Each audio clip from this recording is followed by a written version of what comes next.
Welcome to Let Me Fix This. Enjoy the video.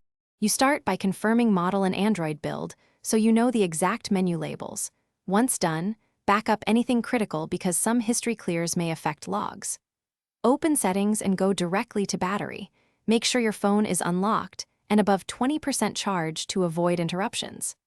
Tap the battery usage entry to view per app stats, then press the three-dot menu or info icon to reveal options. This immediate first step ensures you reach the exact screen where history and usage details are managed. Now you focus on the middle steps.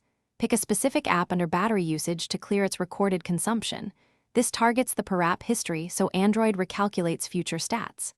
Tap App Info, then Storage, and choose Clear Data or Clear Cache to remove local entries.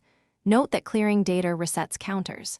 If the battery screen lacks a clear option, go to Settings Apps, enable Show System, find the battery stats or usage history service, and clear its data to reset aggregated records. Finish by rebooting so Android rebuilds battery stats and displays refreshed totals. Once restarted, open battery to confirm cleared or reduced usage entries. If entries remain, clear the system cache partition or boot into safe mode to determine if a third-party app reintroduces data. These steps isolate causes without full resets. As a last resort, perform a factory reset only after a complete backup, because that reliably clears all historical records when nothing else. Thanks for watching. If you found this helpful, don't forget to like and subscribe.